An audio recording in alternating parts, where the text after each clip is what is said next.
evening, everybody. Welcome to Going Nuclear, full-blown coverage of the Land, part of the Land Multimedia Group. I am Ethan Greenberg. Alongside of me are Mike Pellegrini and Drew Hagenbaugh, my co-hosts. How are you fellas doing this evening? I'm doing well at 2:22 in the morning. Thank you very much. How are you guys?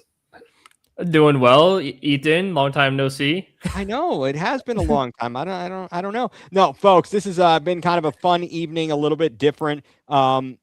Schedules change, things happen, but a little earlier, also on the Land Multimedia Group, Drew and I hosting the Let's Go Crunch podcast. One of Cleveland Crunch's own, Omar Najjar, was playing in the soccer tournament. For those of you, many of you might know the basketball tournament, a little bit more well known, but the soccer tournament is definitely getting bigger. It's very popular, exciting, and it's being held down in Cary, North Carolina. So we were watching Omar Najjar play down there, and that was just a really kind of an excellent experience. It's fun. It's different than anything else you see around, whether even it's a little bit of a mix there between the indoor soccer and your traditional outdoor soccer. So we were there. We just came off of that. And here we are now. Mike, you were watching along with us, watching the soccer tournament. What was your impression of that? Had you seen that before? I had literally never heard of it until you guys messaged about 2 hours prior, letting me know you were going to jump on for a podcast. I had no clue what it was. I didn't know the rules. I didn't know who was playing. I then quickly found out that Sergio Aguero's got a team, Nani's got a team, Pepe Reina's got a team, Balotelli, if you know the Italian legend of Mario Balotelli, he's apparently playing for, I think is it Nani FC or something? Yes, I think so. Yeah. Very cool. But one thing I will say is it was a bit disappointing that I couldn't see the goal at the end. Yeah, we were all disappointed. We have no idea. I did finally get a response. So my friend Madison, who is down there in the Raleigh area, and she's actually she is volunteering, working at the soccer tournament. She wasn't watching this evening or while we were watching. So she had no idea what was going on. It seemed something happened with the camera, and all they had was a stationary camera right down the center of the pitch, down the, at midfield. And so you couldn't see the game-winning goal because it's a target goal when they play two halves, and then the team that's leading, you need one more goal. After that, that's the winning score, or the other team has to reach that mark anyway. But it was fun. It was fun. At least we had the stream, unlike Steel City decided to cancel their screen like during the middle of the season opener for Leviathan. Yeah, that was tough. As we were watching again for Leviathan, part of USL2, Lorain County Leviathan FC played in Steel City, and the stream went out for a good 20, 30 minutes. And kind of the funny thing is, you almost cursed it, Mike, when Leviathan hosted. They had their home opener on Monday, and we're watching, and all of a sudden the camera or the feed did the same thing it did for Steel City, and I was like, oh no. And it was kind of crazy because Leviathan certainly has the facility and the capacities, a little bit better broadcast setup than Steel City did for sure, but I think that's turnout as well for the home opener. Shout out to them. I know they lost, unfortunately. With some questionable refereeing decisions, but what was it? Just over 2,000 people turned up. Yes, it was an amazing turnout, and I mean, if I were there, I certainly would love to be up at a game just to see the atmosphere. They had a march from a local establishment. What is it? Cameos? Is it Cameos? Yeah, and they walked. They took a march from the pub or the bar to the stadium. They had bagpipers. It's just amazing. For those of you, if you're in the Northeast Ohio area, if you get a chance, go on, check out the USL2. Not just Leviathan, but Akron City FC. It's Cleveland Soccer SC, and I think it's just Cleveland Force. It's Cleveland Force. Cleveland SC is the NPSL, I believe. Okay. I'm sorry, I got that confused there. But yes, so you've got a number of squads to go and check out in Northeast Ohio, as soccer is kind of really blossoming in the area. And again, looking forward to when the MLS Next team and WPSL Pro team get underway in Cleveland. All that being said, a lot has happened in the past week. Not all good, especially. I think we just need to rip the Band-Aid off, guys. Yeah. Band-Aid off. Let's have a little chat here about the Cavs. What did they let us know?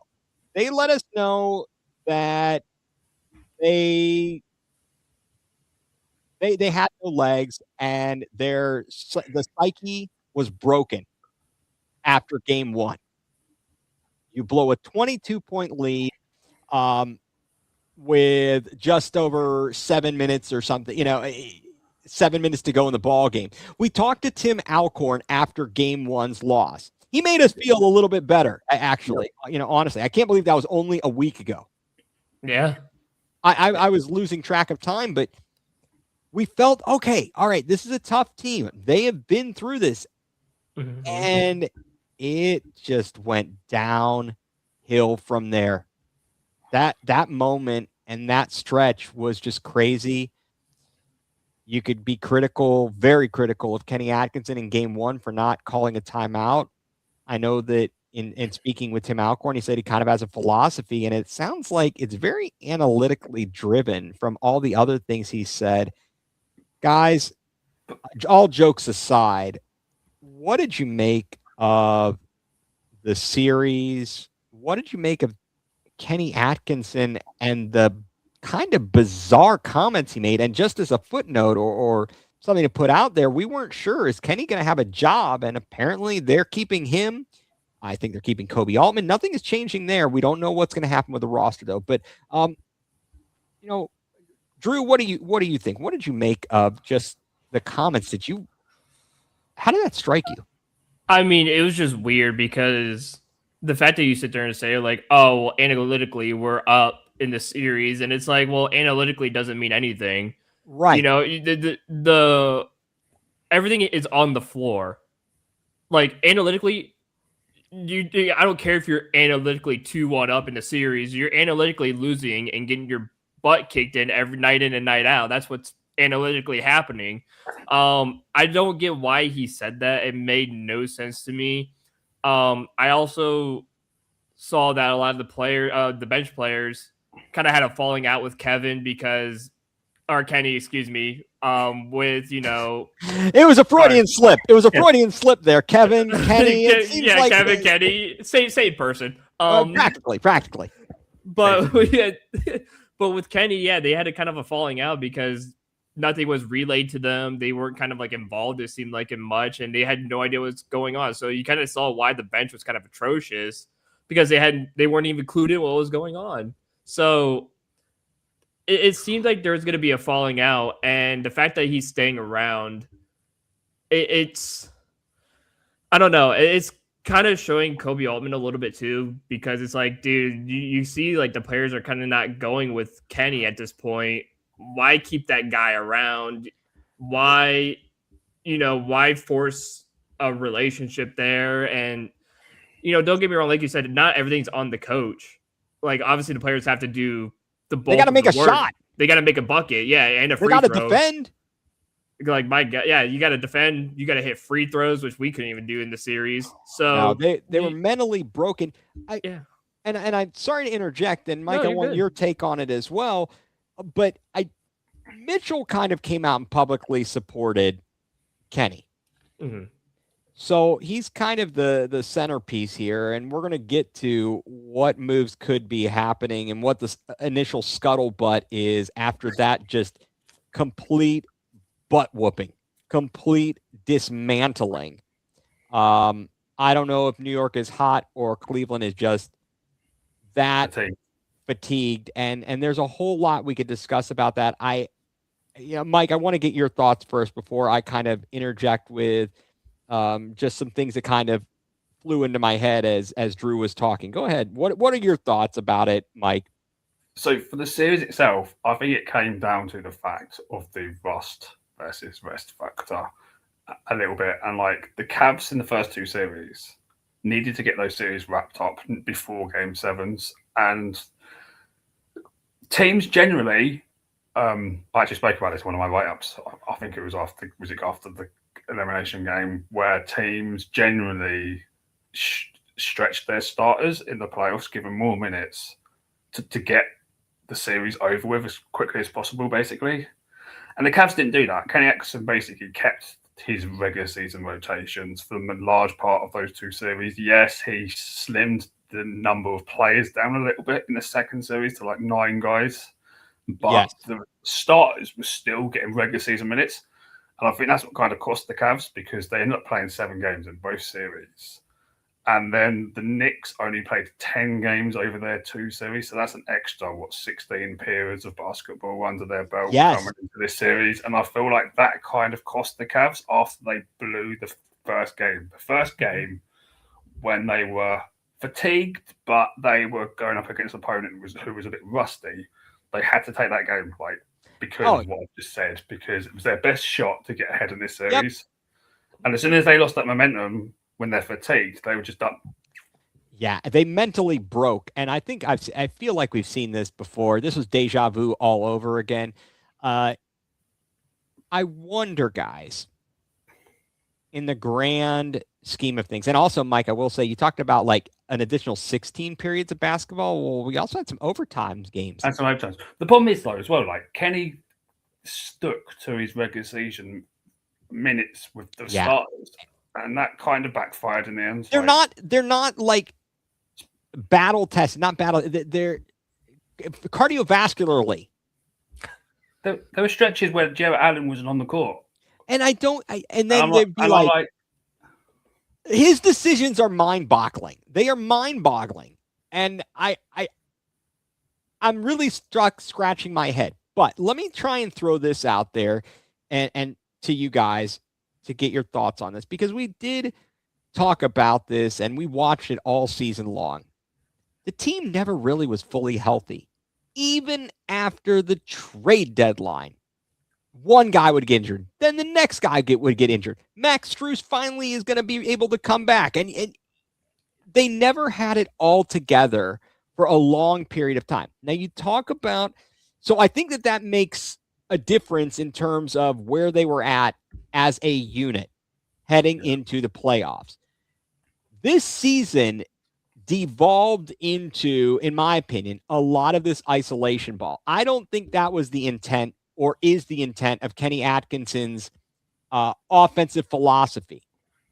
Because we watched it last year when they won 64 regular season games and the ball was whipping around to open guys who were making shots. It's not just about driving and kicking. It was actual ball movement, and that's just something we didn't see. And then again, with the fatigue factor, they weren't making their shots. When you're trying to shoot threes and you don't have any legs, that's going to be difficult.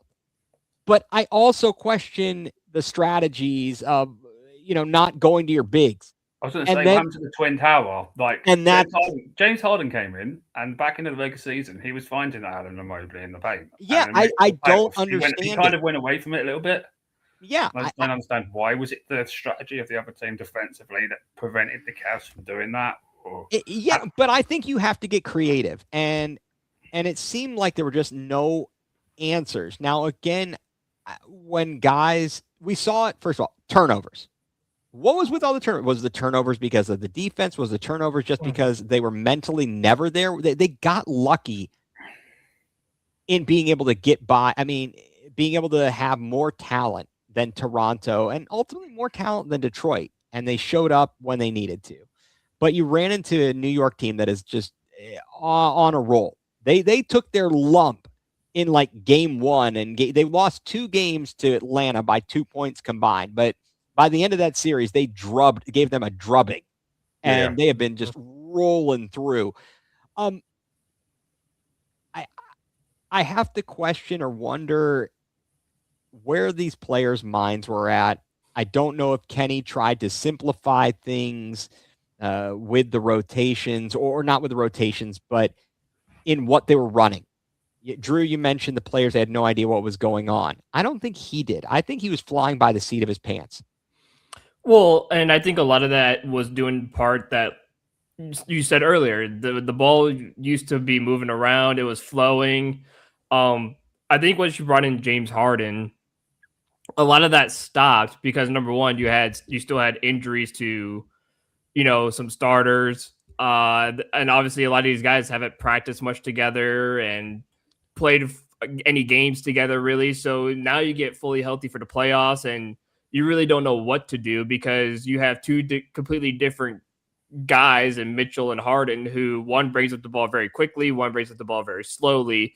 One guy gets centers involved, one guy likes to create.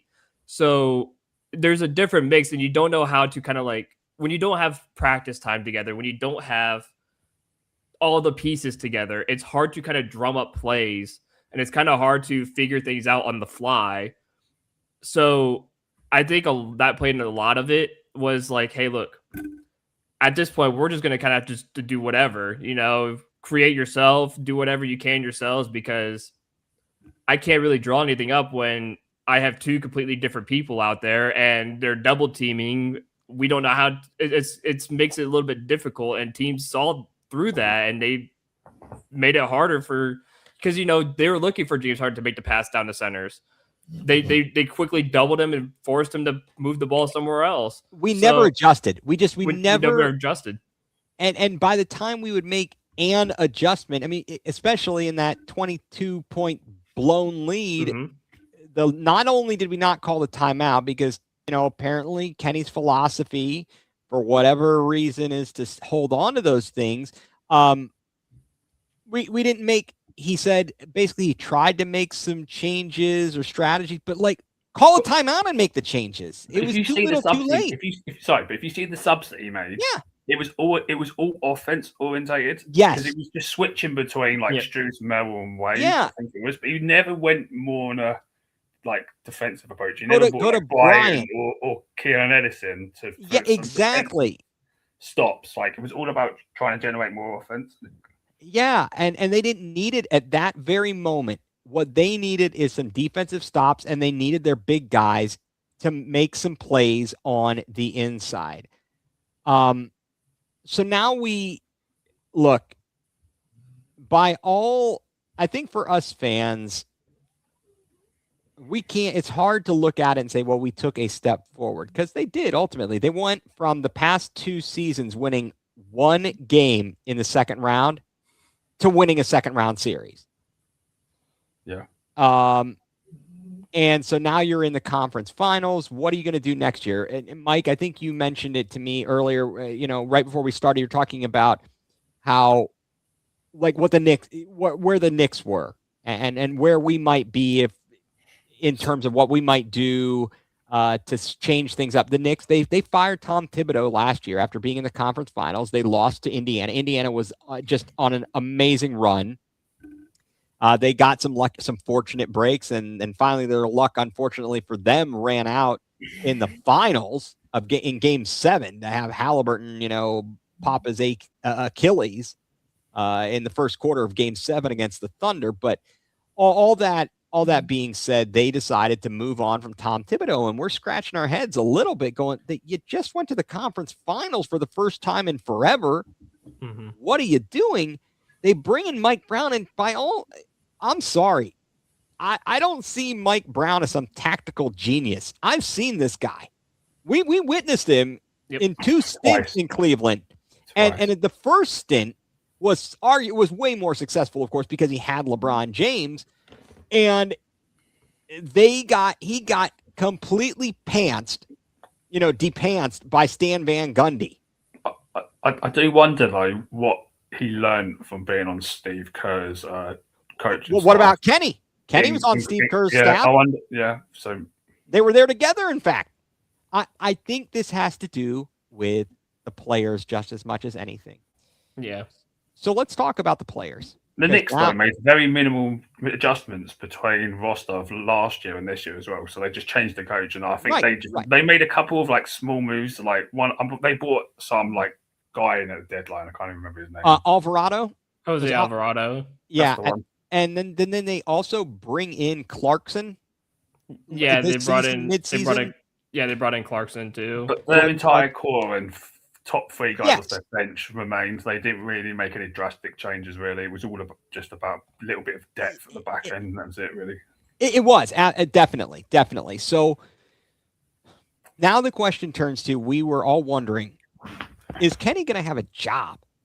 And, you know, we were calling, I think we were all pretty much ticked off and ready to see him out the door after that performance. The team stopped playing. They stopped defending.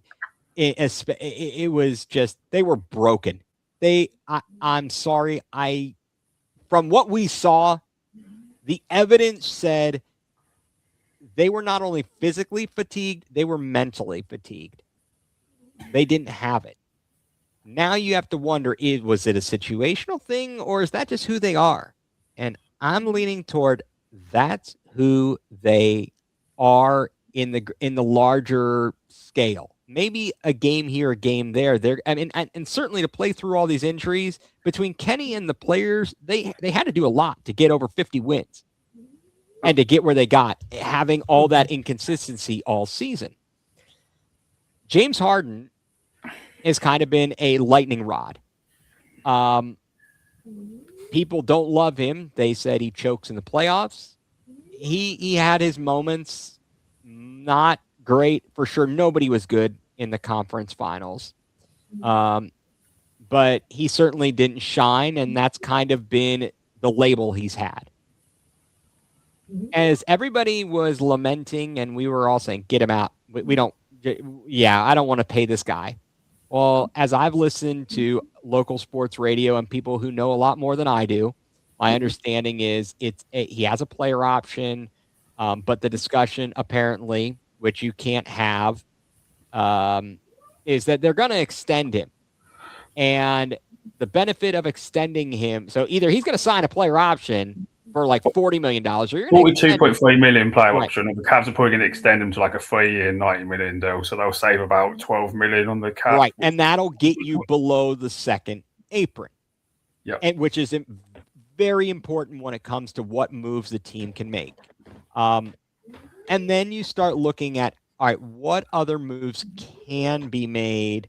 Would you want to make? I will say this for one: I do not want them to stand pat. And I hope that Dan Gilbert doesn't allow that to happen because he's going to be heavily involved.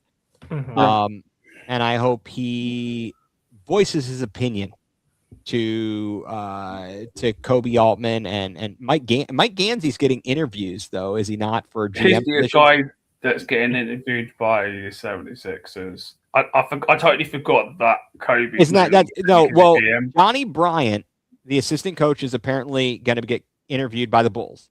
Correct. Now, I think our GM is at Gansey.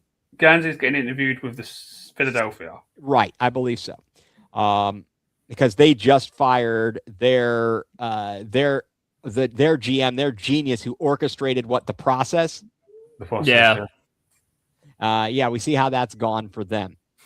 The discussion, of course, centers around, no pun intended, Evan Mobley and what to do with him. There was discussion that apparently at the trade deadline, and I don't know what the hell at the time the situation was on the health of Giannis Antetokounmpo, but apparently there was a discussion about some kind of a trade with Milwaukee, which would have resulted in Evan Mobley going to Milwaukee and the Cavaliers receiving Giannis, and there would have been other parts of it. I think they wanted some draft picks and so on and so forth. There's, of course, discussion out there talking about LeBron's a free agent. LeBron James is a free agent. People are saying, he'll come here for the minimum. And there's other rumors out there that say he ain't coming for a minimum. So I don't know if that's even going to be a possibility. Windy shut that down yesterday, didn't he? He said, from what he's heard so far, currently, LeBron won't be taking $3 million. He's not going to take that much of a pay cut. No. So how do you even make that happen? And I don't think he's only a veteran minimum $3 million player. He's worth more than that. He's not prime LeBron, but he brings so much more than that, even if he only plays 60 games, right? Yeah. I mean, I did see somewhere that LeBron talked to the Lakers saying, if you're not going to give him if they're not going to give him the maximum, then what are you going to do with that extra money? I saw this today. Yeah. They basically his team wants the Lakers to lay out a plan basically to show him like what they're going to like spend. Right. If they're Which is not willing smart. to pay him the max, and if he doesn't agree to it, he's probably going to leave. So I think he's going to be gonzo from. I could see him being like, I'm done with this. He has felt apparently disrespected by the organization. What they talk about that game ball, that Yeah. was given to somebody else. Stories are coming out. If I were him, they were talking about it on ESPN Cleveland. He's playing a lot of golf. Yeah. Feels like he's ready to hang him up. And I wouldn't, if I were in his shoes, I might think the same. Like, what else do I have to do? What else do I have to prove? Well, Nothing. and I did see rumors of the Cavs potentially trading Jay for LeBron. Right. But I don't know. I don't know about that. I think you would keep Jay. You'd want to keep Jay around. Well, the question would be if you. So I think under those circumstances, are you saying? I would love to know the other pieces and parts of it. Well, is it you're keeping Evan, but you're trading JA? Thing is, I think this is the most realistic way to get LeBron personally, because if LeBron's not going to take the minimum, you're going to have to trade in player for player. Yeah. Right. And who have I heard that the Lakers have been interested in for like the last 2 years? Donovan Mitchell? Like Allen. I don't understand that. Like, they need a big. They don't. But have they? Ayton? It's not good enough. Oh, Ayton stinks. But have they? Unfortunately, and this is not. I love JA. Yep. Okay, I think we all do. He is a fan favorite. We pick on him, but his personality is not a take over the game guy. No. Most of the time. Every once in a blue moon, he kind of gets super mad. I can't even describe it. Like Game 7, JA, they said on ESPN Cleveland when he had a great month of February, they're like Black History Month, JA, and which is hilarious. But most of the time he's very mild mannered. Yeah. And I don't know how you get the fire out of that guy. But hey, if the LA wants to take him, so let's say then, Mike, Drew, if the Cavs were to have maybe Mitchell, Harden, yep, LeBron, Evan, Mobley, yeah, and the rest of the cast of characters, I guess Strus is still under contract. Strus has got one more year left, but Windy said he's a candidate for a trade because he's in his final year of his contract. Right. Sam Merrill, Tyson, Schroeder and Ellis, I believe, are under contract. Right. So you've got. I think Ellis is technically a free agent. I think don't they have like we can pay him because we got his bird rights. I think did I hear that? Something like that, yeah. We got his bird rights or something. Yeah. So he's going to fly the coop. But what would you think if that were a lineup? Let's say you've got the Mitchell, Harden, James, Mobley, and fill in a name. Tyson, Merrill. Mobley, though, if you commit to the LeBron JA trade, because I'm not being funny, if that's the offer to get LeBron back for say 2 years, you're not going to turn down that offer, in my opinion. I don't think so. No, I don't think so. I think that's actually move Mobley to the 5. Could that work? I would. Yeah, absolutely. I'd move him to the 5. But my problem is, and you guys tell me if I'm wrong, please. I don't think he can be physical enough. It just genetically. That's my concern. Yeah, because then that was going to be my thing is, would you rather trade Jay for LeBron, or would you rather make the Mobley Giannis trade and have a bigger guy and a bigger body? I'd rather do Mobley and Giannis. What about both? What about if you just completely you take the risk? Then who do you get to be at the 5? That's the issue. You get older, but you probably give yourself a better chance of. So Mike, your suggestion would be Giannis, LeBron, Mitchell, Harden, and some other 5th player. Yeah. You take the risk. I know you're going to be older, but the Cavs window isn't realistically very big anyway. So like with this current core, we're already going into year 5 technically. We've had 4 years of Strus, I agree. JA, and Mobley. I wouldn't want. I think I could see all of those players being here, but I was hopeful that they wouldn't have to use JA. I would have liked to have kept JA as part of it. Having Giannis and then being able to bring in LeBron as a free agent, have JA, Harden, and Mitchell. But if that's not realistic, my thought is, I don't think your chances are any worse. You may only get like one shot at it. This is what I mean. I think the Cavs' window of this core is not very big anyway. It's so you closing. You could just take the risk, and you might give it. It might be a 2-year window with those 4 guys, but it's better than just sticking with what we've got, in my opinion. Yeah, I agree. Look at it's one of those things. You get these guys who are at the tail end of their career, and try and put them together. You guys might remember this. You might be a little bit young to remember this. The year that the Lakers brought in like Karl Malone, Gary Payton. Trying to think who else. This was with Kobe. It was Kobe and a bunch of guys who hadn't been able to get over the top to win a championship. Do you know? Wasn't this like late 90s, early 2000s? It was sometime in the 2000s. You're talking about the Fisher and Gasol times, or was that later? I don't know. Was Gasol on the team? Well, wasn't this like, was this what, 01, 02 or something? When they had, I'm going to look it up right now while you guys are, while we're continuing to chat. When they had Fisher and Odin in their team. 2003 to 2004. 2004. Okay. Yeah, 03, 04. It was Shaq, Bryant, Payton, and Malone. Okay.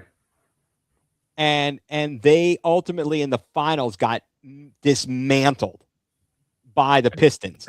Yeah, because then the Pistons that was when they had Rasheed and Ben Wallace, and they had it was Hamilton, Rip Hamilton, yeah, Rip Hamilton, Billups, Chauncey, yeah, it was Chauncey Billups, and I mean they had some other. I mean they it was a great matchup for them, and they just shredded them in the finals. Yeah. But it was that type of situation where they're like, all right, we're going to add this veteran, like, and Karl Malone, and we got this guy Gary Payton, who hasn't been able to get a win. We're going to try and put this together, but it's ultimately they ran into a matchup that they couldn't get. So I kind of feel like, look, the Cavs, as you said, Mike, their window is already getting shorter and shorter and closing, and unless you're going to we don't have the draft picks.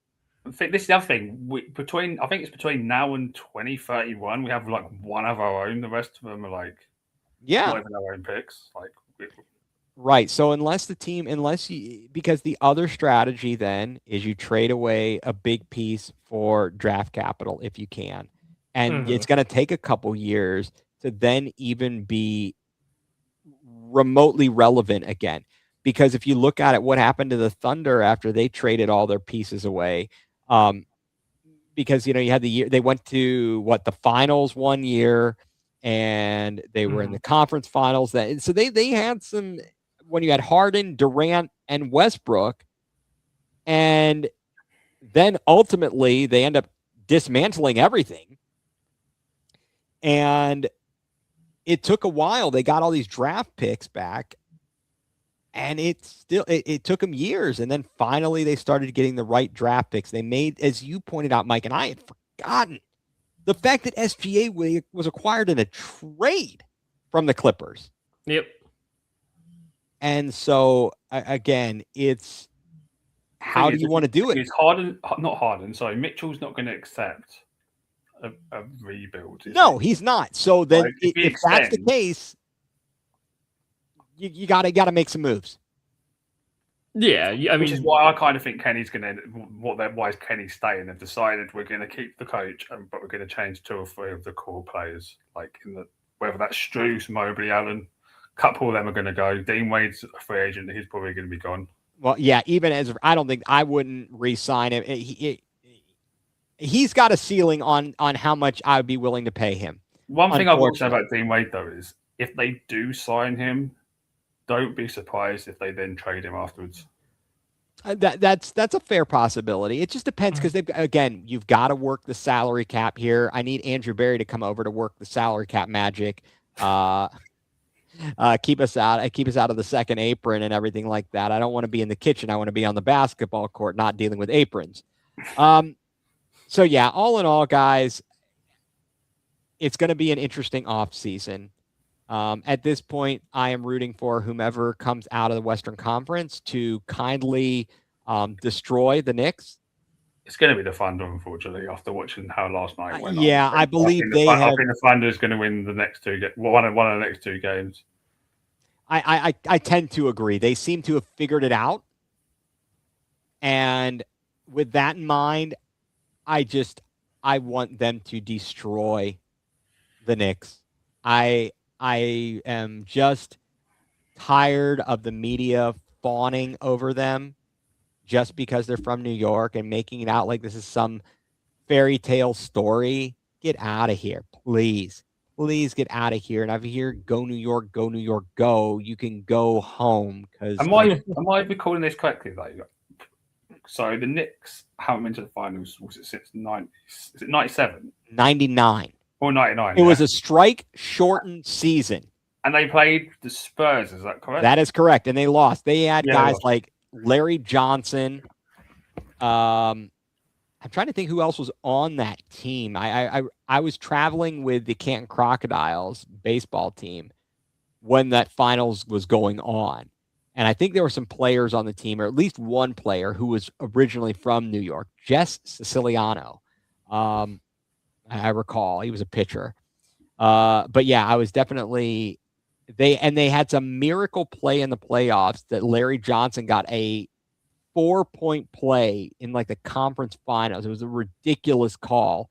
And I did like Larry Johnson, honestly. He was quite the character, and played so long and he played so well down in Charlotte for the Hornets in their their original iteration.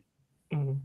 So yeah, I think that's where the NBA is. I was kind of relieved when the season ended, when they lost on Monday. It was just a relief. When we lost Game 3 and got embarrassed at home, I was like, yeah, just get it over with. Like, yeah, it needed to end, and because I just think that even winning a game, it would have been like, do I really have hope? I'm not buying into this again. I'm not doing it.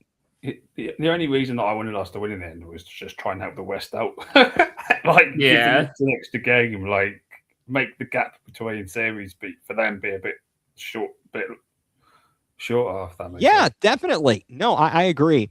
But you know what team is winning in Cleveland? The Guardians. Gardos all the time. They avoided a sweep today. Big win over the Washington Nationals after the Nationals jumped on our pitchers 2 nights in a row. First, Tanner Bybee, who is handing out home run balls like somebody hands out candy on Halloween. And then Joey Cantillo got smacked up early in the ballgame. He went 2 innings. He had almost 70 pitches, 60. Yeah. We got outscored 16-5 in the first 2 games. Right. It was brutal. And so at the same time, the Cavs are getting their brains beaten in on Monday night. Next door at Progressive Field, the Guardians are doing the same. But today, Gavin Williams held down the fort, gets the dub. Cade Smith makes it a little bit shaky in the 9th, but the Guardians get the win 3-2 over the Nationals. They remain in first place in the AL Central. And again, I continue to reiterate that the Central is the Guardians' division to win. The big news, though, about do you mean it's their division to lose, to like far away at this point? Well, I would say it's theirs for the taking. It's theirs to win. But you're right. It is theirs to. You can put it that way too. Agreed. I mean, either way you want to put it. And I don't know what I'm saying at this juncture. I'm still surprised though that the White Sox are the team that's chasing them down. Like, who expected that? They've got this Japanese. Is he third baseman? Yeah, I'm not sure. Like 20 home runs or something. Like, he's leading the charge for them, apparently. It's kind of crazy, and the Guardians have not played the White Sox yet this season, so those are going to be some showdowns. Whereas the past few seasons, it's been an absolute laugher because the White Sox have been so darn bad. But the big news was the announcement that comes out this morning. First thing, you start seeing reports like Jeff Passan and all these other reports. Travis Kelce of the Kansas City Chiefs, native to Cleveland Heights, Northeast Ohio zone. He is he's purchasing or a minority interest or ownership. I'm not sure how much he's paying into it, but he's going to have a piece of the Cleveland Guardians. I think it's along the lines of probably like what Myles Garrett having some ownership of the Cavs, that sort of. Patrick Mahomes has it with the Royals. Mm-hmm. Mahomes tweeted, didn't he? Congratulating him. I didn't see that. Yeah, he tweeted congratulating Kelce for it. So I just want to know what is the impact going to be? Will Taylor Swift be increasing our payroll?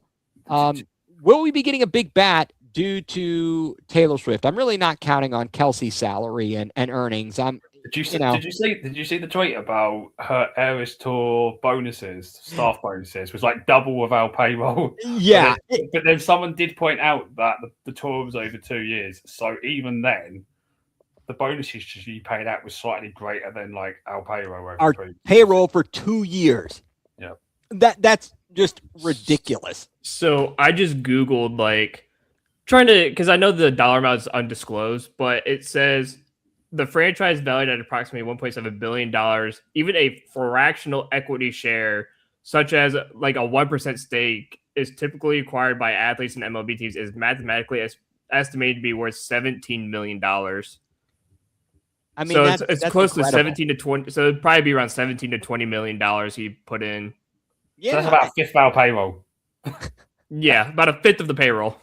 Oh my gosh, that's hilarious. Maybe we could hold some extra concerts, some Taylor Swift concerts at the unless Taylor loaned him some money. She might have. I mean, no, I gotta say that's interesting and it's cool. I know that some people, Aaron Goldhammer, question him and the love for him when. In terms other than play, I mean, he hasn't played for Cleveland, obviously, versus they were having this whole debate about the love for Travis Kelce versus the love for LeBron James. And it was very interesting. I think the thing that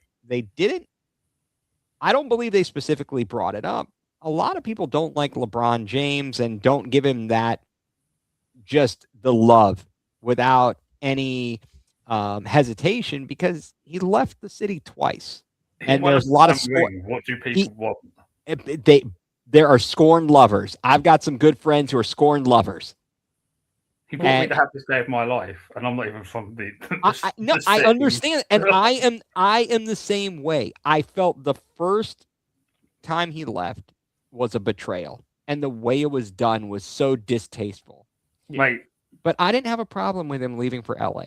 It sucked, but I wasn't hurt. But there are other people who are just felt completely betrayed after he came back and they won a title and he took you to 4 straight championships. Don't tell me if they didn't have him, they weren't going to 4 straight championships. It wasn't going to happen with that group. He led that, right? I think that Travis Kelce coming back and doing all he's doing is amazing. Cleveland doesn't often get that. You've got a lot of people who are involved and come back. And I think that even people who aren't native to Cleveland grow to love the fans. They grow to love the city. Well, the fan base definitely grew overnight. I'll tell you that, because all the Swifties are going to become Guardians fans now. Hey, man, if that means more people, more butts in seats, and more money coming to the state, all right. I want to see a whole line of Travis Kelce and Taylor Swift apparel available at the team shop. So I don't know if you guys saw it, but I don't actually watch the podcast. I just see like the Twitter videos and stuff. TikTok video. Sorry, and he I don't know if you guys noticed that he announced that he's attending the Tigers game on the 14th of June. Yeah, I did see that. That amazing. And I wonder they're Taylor's getting going to be there married with him, on. or is he just going to be on his own? Well, he said he wanted a redemption at the first pitch because It was terrible. It was all he spiked it into the ground. It was almost a Baba Booey. It wasn't. I think he almost killed Shane Bieber with he the bounce. did. It was terrible. And then, like, oh my goodness, yeah, he's got to redeem himself. He can't go down in history as like the worst first pitch behind Baba Booey, Carly Rae Jepsen, 50 Cent. 50 Cent. Oh my God, 50 Cent's probably up with the worst. I mean, those are just some brutal. You got to calm down out there. I feel like people are so in their head. And then when you try and do this wind up thing, I know you're doing it's like a for show, but at the end of the day, get the ball to the plate. Well, it's funny because did you see someone made like a TikTok of like NFL players doing first, especially quarterbacks doing first pitches, and they're like, how can an NFL quarterback throw a ball 60 yards but can't throw a baseball at like 60 feet? And he looks so like uncoordinated when trying to do it. I don't. That is a very good question. It's like Dolphins quarterback did it, didn't he? Was it the Marlins game? Because yes, Malik Willis. Miles away from the plate, yeah. Well, and it was CJ Stroud did it too, and he short armed it or something. Yeah, I think. Do you think that they sometimes not just trying to look like a pitcher, but also, when they throw a football, It's a different motion, and maybe they don't want to try and overthrow it. Well, I think they try to put the football motion into the throw, and then it just does not go well. But anyway, you slice it. But on the actual diamond, guys, what do you think? I mean, the Guardians have they had a phenomenal road trip. They take 4 in Detroit, and then they had a great series in Philly. Took 2 of 3 to win 6 of 7 on the road? Yep. I mean, a very, very impressive road trip. Travis Bazzana with that home run, I think, on Sunday. What a shot to the second deck in right field. I mean, an absolute rocket launch of a home run. He is certainly settling in. They've been playing him in the leadoff spot, and that's been good. Moving Quan down further in the lineup has seemed to be a better move for him. I mean, overall, the offense is coming around. The warm weather is going to help, certainly. Mm-hmm. Bazzana's got our second highest batting average at the moment on the table behind Brian Rocchio. So, yeah, and I mean, very impressive. I will say, when I did go to the game today, they interviewed Dre Knott after the game interviewed Travis Bazzana, and the biggest question he asked him was, moving up to the leadoff spot, what has changed? Are your thoughts still the same? Are your, do you change anything at all? And Travis is like, no. I mean, it's all about just keeping the swing the same, keeping everything that's been working, just keeping everything the same. He goes, it's whether you're batting first or ninth, everything stays the same. So he goes, and plus I was a leadoff batter my entire life, so I'm just used to being a leadoff hitter. Yeah, it's really incredible how he is the right mentality. Yeah, and he just keeps it simple. Like everything to him is simple. Simple thoughts at the plate. Simple. His swing is simple. Everything's just. It's like what we thought of Steven Kwan a couple years ago. Everything was so simplified. It's like he just keeps it nice and easy. Now for Kwan, he doesn't hit for power, but for Bazzana, that kid could, like you said, hit the ball to the second deck if he gets a hold of it. Yeah, and I think that. So I don't want him to try and turn into a power hitter. No, that's not. And when they tried to add power to Kwan's repertoire, really I think it messed him up. It's good. We need, first of all, Kwan's defense is tremendous. So I don't want to lose that. He's better than, it's not like a Miles Straw kind of bad, right? Where Gold Glove defense, a putrid offense. Yeah. And right now he's down. He's hitting 207, but he's picked it up, from like, it was rounded to like 200, 201. So he's had a solid few days. No. And he's coming around a little bit. Jose's up to 226. You're starting to put some things together. They're going to need to figure out this Tanner Bybee thing for sure. Yeah. And determine what is going on there. They talked about him possibly tipping his pitches. Were you guys, did you read up on that or have any idea what exactly he might have been doing that? So my buddy Sean, who was also at the game yesterday, and he was going to go with me today, but he had an illness. I think he got the stomach bug that everyone was catching in the city. But he noticed some when he was at the game yesterday. He's a big baseball mind and stuff like that. He's a guy I get some information from too. He noticed some like weird things about Tanner Bybee because he also watched the game with Tanner Bybee. And he goes, I don't know what it was, but he might have been making gestures, and or like every time there's like a pitch, like at the fastball, he might like move like in a certain way, and it might be like, oh, when he does that motion, it's a fastball, or like when he does this motion, it's like a changeup or an off-speed pitch or something. So I think guys like James Wood and CJ Abrams and a couple others picked up on his movements and said, all right, we could read him and his movements. We know what he's going to throw. And like Mike said, they're the most aggressive team in baseball. So if you can read a pitcher and know what he's going to throw, they're going to swing away and they're going to go for it.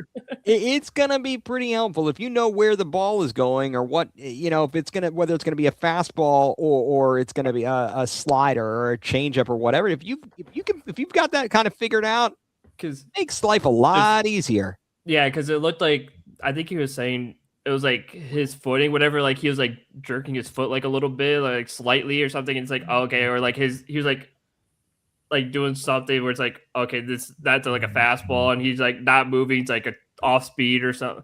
But I noticed today with Gavin, nothing. Like that dude's a stone on the mound before he even does a windup. He's just frozen. So like I'm thinking it's like, oh my God, or Cantillo was Cantillo and Bybee kind of like doing different gestures when it comes to like their fastballs and off speeds that was giving it away. Whereas today Gavin didn't do anything, and he throws a gem of a game.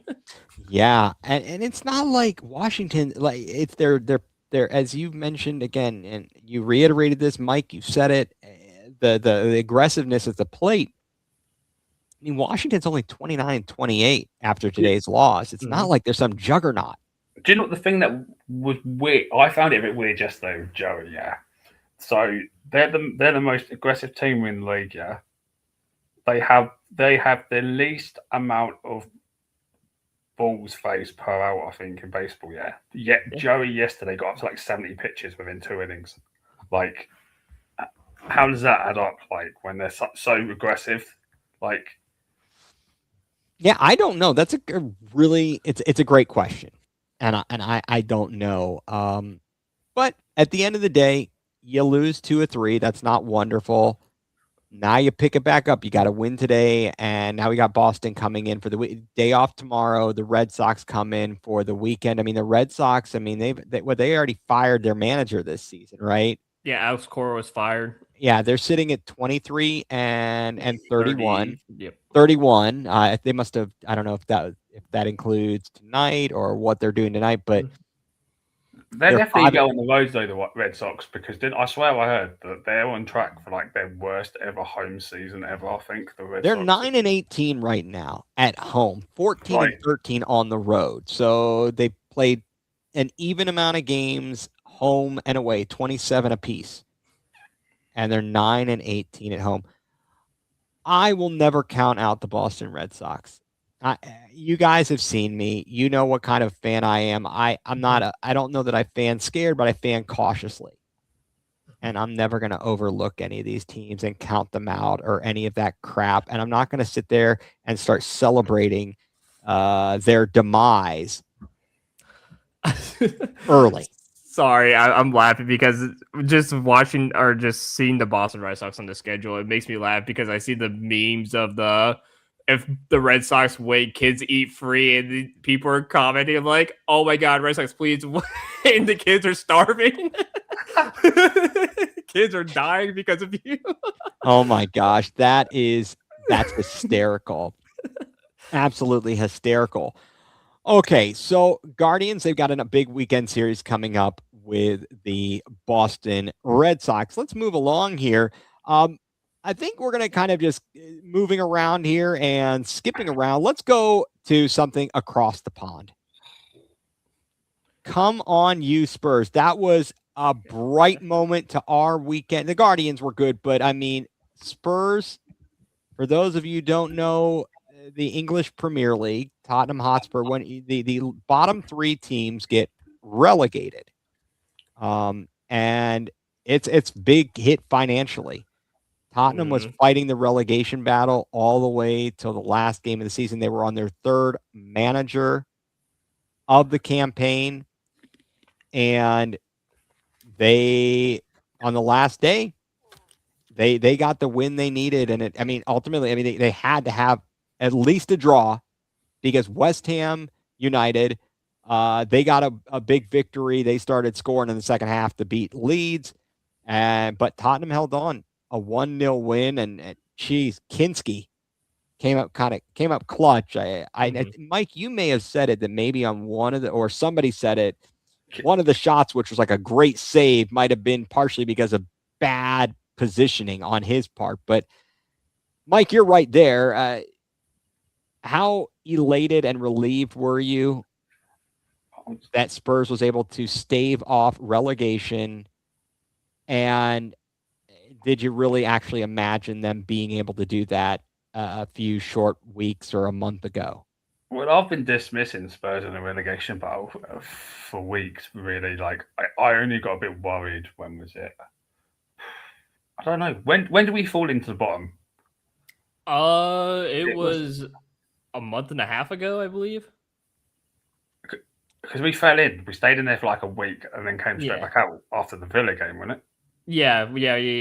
So it was about a few weeks, yeah. So that was the only point that I really felt like Spurs were in a relegation battle. But like going into Sunday, I thought the first goal between either game was the most important. And luckily Spurs scored before half-time and West Ham was 0-0 at half-time. Because I feel like if West Ham had scored the first goal, then the energy at Spurs Stadium would have got a bit nervous, agitated, and so forth. And it could have been an issue, but luckily Spurs were the team that scored first across the 2 games, and it just settled everyone down. I did hear, I saw this, James Maddison, I don't know if you've seen any of his videos since Sunday, but apparently there was a fan behind him on the bench telling him every time West Ham scored, and he was like, I don't want to know, shut up, stop telling me, kind of thing. But then there was this one specific fan that was just sitting behind the bench, literally telling them every time there's a goal in the West Ham game. And I was like, really? Do you really need to be telling that? They don't want to know. It's like the crowd, the camera. Drew, you had to have seen this as well. They panned the crowd, and they're like, when West Ham scored, the cursing. You could read their lips, the cursing as they're seeing the score, like dropping F-bombs. And even though you knew, okay, all right, Spurs is up 1-0. If they just got to draw at this point, you know, because of the goal differential. Now, Drew, you watched the game down at a Spurs backers type bar, right? Am I remember? My brain is all over the place. You did watch it down in Akron, right? Yeah. So I'm actually a part of a group called Akron Canton Spurs, which we're a Spurs group, obviously in the Akron Canton area. And I believe some of our flags and whatnot have actually been shown at Spurs Stadium during some matches and stuff like that, our scarves. But yeah, we go to Missing Falls in Akron to watch the matches. I was a part of it since 2019.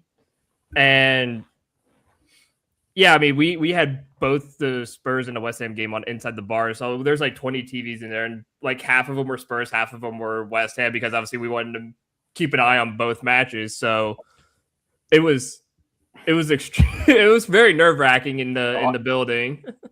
I'll tell you something, right? I didn't actually put the West Ham game on until they went 1-0 up, because I was like, I didn't want to kind of like semi-jinx the West Ham game. So I was like, until they go 1-0 up, I'm not watching that game. Yeah. Because if Spurs are like losing or it's 0-0 and West Ham score the first goal and I'm watching it, I'll start getting really nervous. So I only actually put it on once they were 1-0 up. Because then at that point, the only thing that can happen is that they mess it up. Right. Yeah. Right. It was interesting. I think we were Drew. I think you and I were talking about this. The way and Mike, you probably obviously you have a different feed or broadcast feed if you even had it on and you didn't have it on mute. But the way the broadcasters were presenting it here, instead of they made it sound as if even if they must win Spurs, and it's like no, all they need is a draw. Yeah. The goal differential. It was crazy. I'm like, what are they doing? The game was on, I believe it was on NBC. Yeah. Or whatever. And they had on the drop down bar, it would say like, if current results hold, Spurs will stay up. But then it says like, if draw, there's possibility Spurs going down. What? The graphic was ridiculous. Yeah, they screwed up the graphic. They said if in case of draw, there's still a chance Spurs go down. Well, technically, Spurs could have gone down with draw, but it would have had to been like 13-0 to West Ham. Yeah, right. And it was that was ridiculous. I'm like, come on now. Like you don't need to put that because it's like again, even if it's like West Ham win or whatever, like they still need to win the game like 14-15-0. It's like they're not going to win by 14 plus. Premier League record's 9-0, and West Ham would have had to win 13 by 13. Yeah, by more than more than 12 goal differential. Because it was Tottenham went in plus 12, right? So they would have needed to have been finished above them. What would have happened? Let me ask you this, because what's the next tiebreaker? If you have the same goal differential, is it head to head? Goals scored. Goals. It's goals scored. So if it was head to head, we would have been screwed because West Ham beat us in one of the games. So. Yeah. Okay. Yeah, it's goals scored because I think that's because they're talking about it when it was Man City and Arsenal tied at the top of the table. Okay. They were saying like, they had the same exact goal differential because I think they're both at like plus like 42, and they're like, okay, now you go to goals scored, and I think Man City had like 5 more goals scored than Arsenal did. Okay, so that's great news. We're seeing lots of stories coming out, statements from Tottenham and the people who are in charge. Of 3 straight days, we've seen the same amount of club statements in the last 3 days than we have the same amount of Premier League home wins in the entire season. Yeah, no, you talked about it, Mike. Actions talk louder than words. That's all I'm going to say. Like until they actually prove it, right. All these statements as many times as they want, but the fans aren't stupid anymore. Like you're talking about changing the pitch. You're talking about the medical staff and stuff like that. It's like, are you really going to change it though? Or I'm relieved they're doing that though, because that needs to be investigated. Because that stuff does. Arsenal and Real Madrid have the most injuries in the last 18 months. And they're the only 2 teams that have a retractable pitch. Yeah, and then the medical staff definitely need investigated because even James Madison had issues with them. They're like, dude, this can't be happening. So this guy that they brought in February, apparently, which I never knew about until I read Alistair Gold's article late last night. He used to be like one of the head medical guys for the England national rugby team, I think it was. So he's obviously well in the known when it comes to that kind of stuff. So hopefully he leads whichever new group they bring in, because I'm assuming they're probably going to clear out some of the medical people. So hopefully we see an improvement on that. Well, and you could already see a couple changes too, because I believe the deals are official, right, for Robertson and Sensei. Robinson's been Here We Go by Romano. Yeah. Is it Sensei or Senet? I think it's Sensei. I think it's Sensei, Sensei, Marco Sensei. I know he's Spanish. Yeah, but he posted, didn't he? My mate actually sent me that, but he posted on Instagram a thank you tonight to Bournemouth, so that could be announced. Oh, Senesi. Yeah, you're right. It's Marco Senesi. I don't mind those signings though, because they're free. Robertson brings you leadership and winning mentality. Plus he's not 40. He's like 31, 32. So he's still got years to give. And then the Bournemouth defender, he's been brilliant. The only downside is he's a left-footed centre-back. So can 2 left-sided centre-backs work together if you're going to play him with Van der Ven? Because Van der Ven apparently now wants to stay. So that's and you had mentioned, I know you were not happy with Van de Ven. But it was just his attitude. Like, but I feel like I think the Zerbi's turned him around. Like, you saw a lot of the players didn't like. A lot of the players liked Ange, even though we sucked in the Premier League. But that's just crazy. But then we've been franking, and a lot of the players just clearly didn't believe in him. So a lot of players just mentally lost it with him.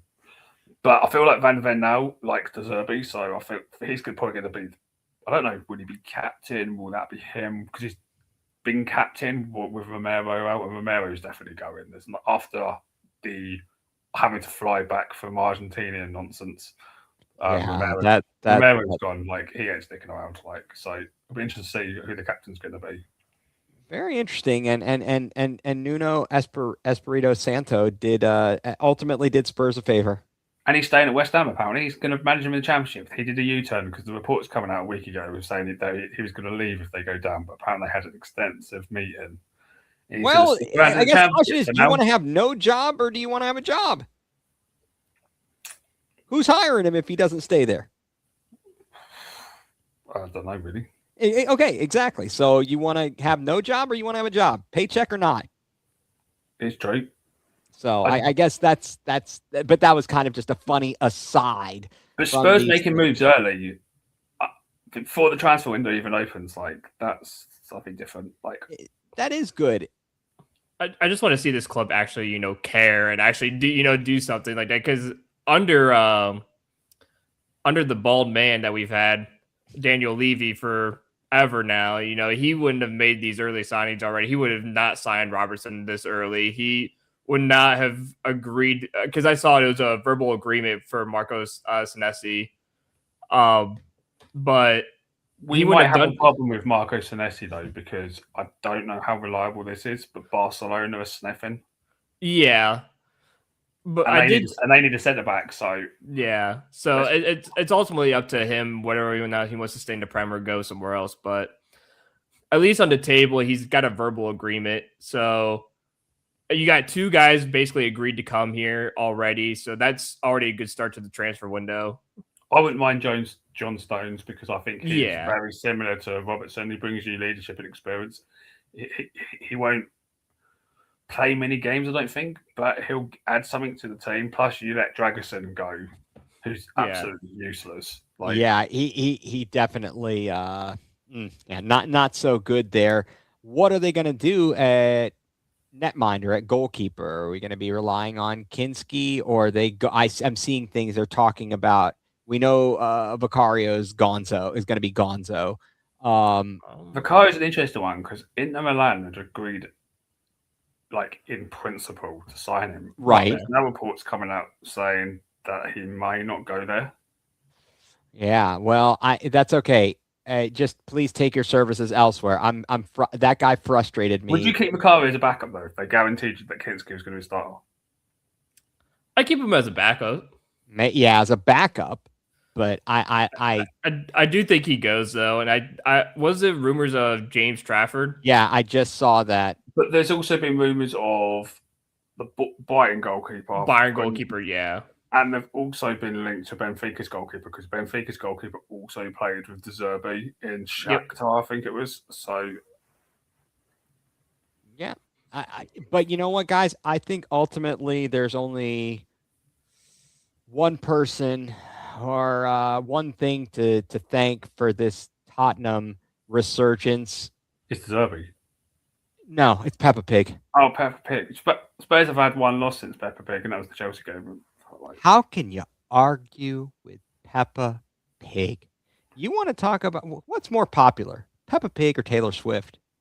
I think Peppa Pig is more popular. The power of Peppa. Yeah, hey, we take Peppa Pig. Peppa Pig could be our next assistant manager next to De Zerbi. I'd say so. I want Peppa Pig out there. Peppa Pig will take over ownership over Enoch. The funny thing is, though, right? This made me laugh when I found this out, right? Yeah, when Tudor came in, yeah, one of his assistants didn't even get his visa before the time that Tudor got fired. So this guy, goodness, this guy never even got to work at Spurs because he never got his working visa before Tudor and his coaching staff left. That That's is crazy. just absurd there. Absolutely absurd. Oh, and But apparently I forgot his name now. The guy that put out the first statement. What's his name? oh, Oh, oh God, I can't remember. I know who you're talking about too. you mean from like the board, not the chairman, not Not not that guy. not Vinny. No, the other guy. Oh, Apparently, Johan. no, Oh, I forgot his name. But anyway, apparently when he came to Spurs, he didn't know how many players there were on the football team. I saw that, and it was Uh, abysmal. oh my goodness. That is really that's sad. That's Depressing. I that have no is words. I don't even know how you can bring somebody in who has that little knowledge. It's kind of like bringing in Paul DePodesta, a baseball guy, to try to talk about how to run a football team. You know, all that being said, again, fantastic. It's you celebrate the fact that you moved, that you didn't get relegated, but Roberto De Zerbi is talking business, and I like what as you actions over words, of course, but he's saying the right things about there's no time to vacation. Let's go. We got to start working. The season, you've got the World Cup jammed here in the middle of the summer, and it gets right back to action. Which would be their normal excuse of, oh, we can't buy anyone for 5 weeks because everyone's at the World Cup. Hopefully this time they don't use that lame excuse and actually sign players whilst the World Cup's going on. Yeah. Or at least agree deals. Yeah, exactly. And so the World Cup's going to be very exciting. It is going to be starting in no time. What, June? Is it June 11th or 12th? June 11th. 11th. Okay. This thing gets underway, being hosted in North America between Canada, the United States, and Mexico. Hosting the opening game is Mexico against South Africa, which is a reverse of the opening game of the South Africa World Cup. Okay, with their one vuvuzelas, are they going to allow vuvuzelas or vuvuzelas in the stadiums? Those things were annoying as all get out. I used to love the vuvuzelas, but our previous dog absolutely hated it. Aww. It was so bad, yeah, that our previous dog, Sapphire. But anyway, that after the World Cup, any time I watched a football game, the dog would literally go and sit at the top of the garden. Aww. Because of the vuvuzelas during the 2010 World Cup, yeah. That is just... I am so sad, yet she that hated dog it so much that literally any time I would watch a football game afterwards. The dog had good taste. It knew. The dog would go and sit to a garden. It knew. It definitely knew. Yeah, we're gonna have to get in again. I think, as it's already late, we could talk. We'll have to talk a little bit more about the World Cup and break down the roster. But again, it's getting late here, and I don't know, folks. I mean, I think we've touched on a lot of stuff, a lot of things to touch on, and always more. So with that, I guess I would say stay tuned for us next week when we have all kinds of other things that have happened, and we'll pick up where we've left off here. What do you say, fellas? Sounds like a plan to me. Sounds Mike? Good. All right. Good. Well, fellas, thank you very much. Glad we could all be here. Thank you to everybody who tuned in and stuck with us. I know it is late here on a Wednesday. I'm losing track of the days on the short week or short holiday week for us here in the United States with Memorial Day, so on and so forth. Again, thank you all for tuning in to all of the Land Multimedia Group shows. Just remember to get out to Dick's House of Sport in Strongsville. Support them, a proud supporter of the Land Multimedia Group. Fellas, great show tonight, and looking forward to next week already. So for Mike Pellegrini, for Drew Hagenbaugh, I'm Ethan Greenberg, and you've been tuned in to Going nuCLEar, full-blown coverage of the Land, part of the Land Multimedia